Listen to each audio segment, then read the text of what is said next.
Salut et bienvenue dans ce nouveau tutoriel. Aujourd'hui, je te présente quelques nouveautés iOS 14 présentées à la dernière session mondiale de développeurs Apple qui a lieu généralement en juin et qui présente les nouveautés iOS que l'on retrouvera dans les futurs appareils Apple qui sortiront bientôt.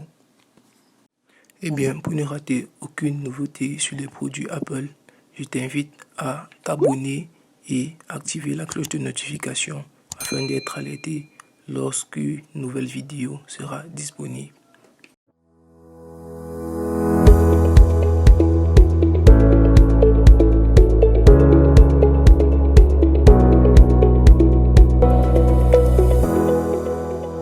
Pour le moment, il n'est disponible qu'en version bêta, mais fait déjà le bonheur de nombreux utilisateurs dans le monde à travers ces nouveautés, parmi lesquelles en un, on a la plus visible qui est l'apparition de widgets en fond d'écran offrant la possibilité de ranger ces applications par catégorie et de les retrouver très facilement.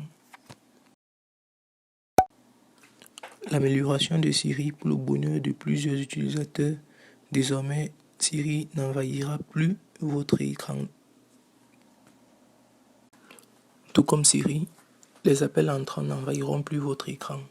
Sur iOS 14, les appels entrants ont été épinglés au-dessus de votre écran, de telle sorte que vous puissiez voir totalement votre écran et ne laisser que l'espace pour l'appel.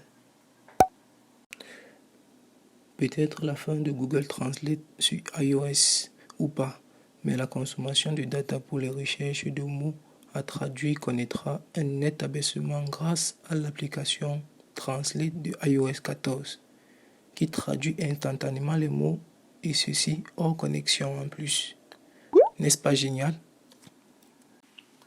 Les emojis sortis il y a quelques années de cela dans les versions antérieures de iOS connaissent une nette amélioration en fonction du temps et des circonstances, car désormais il sera possible de retrouver des emojis, des mimojis avec des masques et plein d'autres nouveautés. On a également de fonctionnalités existantes déjà sur Android et qui viennent d'arriver sur iOS. Il s'agit de Picture in Picture qui permet de lire une vidéo tout en exécutant une autre application. Un peu comme avec YouTube. Dans les versions antérieures de iOS, il n'était pas possible de lire une vidéo sur YouTube et de switcher sur une autre application. Désormais, il est possible de le faire. Il en va de même pour Apple Library, qui est une fonctionnalité qui existait déjà sur Android et qui vient tout récemment d'apparaître sur iOS.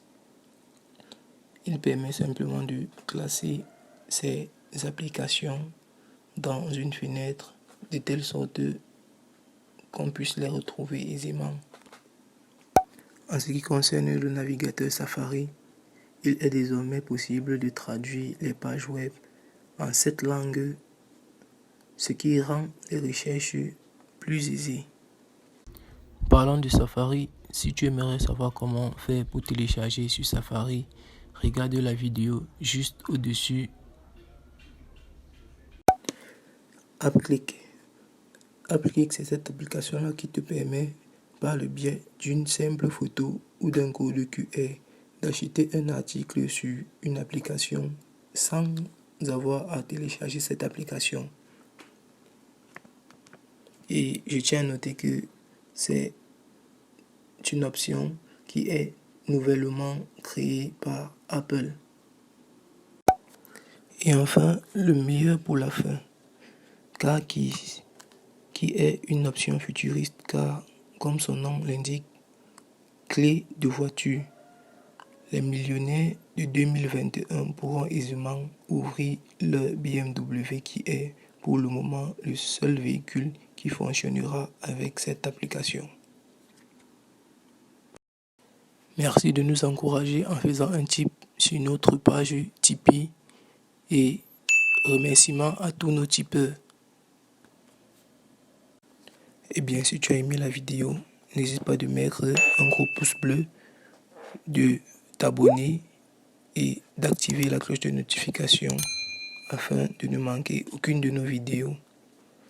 J'ai certainement pas énoncé la totalité des nouvelles fonctionnalités, mais n'hésite pas de mentionner en commentaire les fonctionnalités que j'ai pas citées et aussi de laisser une note sur ce que tu penses de ces nouveautés à iOS. Merci d'avoir suivi cette vidéo et rendez-vous à la prochaine vidéo. Turn up the